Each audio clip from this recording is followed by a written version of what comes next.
Hi Ravi మంత్రి గారు, ఎలా ఉన్నారు?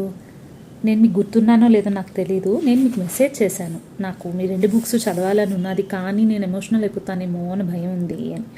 మీరు ఈ 2 చదవాల్సిన బుక్స్ అని చెప్తే నేను వెంటనే తెప్పించుకున్నాను. ధీరే సమీరే గంగా తీరే, ఇది అమ్మ డైరీలో కొన్ని పేజీలు బుక్ కూడా తెప్పించుకున్నాను. ఇది కంప్లీట్ చేసేసాను. మై గాడ్, ఏం బుక్ అండి నిజంగా. నీర్జా గురించి కానీ, నిశాంత్ గురించి కానీ, సమీరా గురించి కానీ మీరు ఆ క్యారెక్టర్స్ ముగ్గురిని ఎక్కడా తగ్గించకుండా రాశారు చూడండి. Hats off.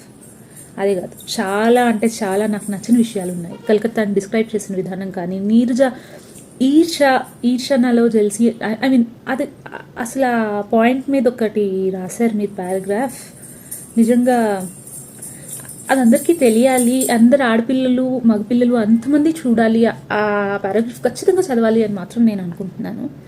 ఇంకా అదే కాదు, నేను యాక్చువల్లీ చిన్న అటెంప్ట్ కూడా చేశాను ఇలా రెడీ అవ్వడానికి, పైన వెళ్తున్నాను.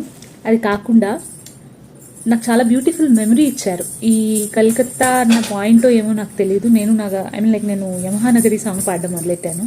నా కూతురు కూడా నాతో పాడింది. మీరు చూడండి. Thank you so much.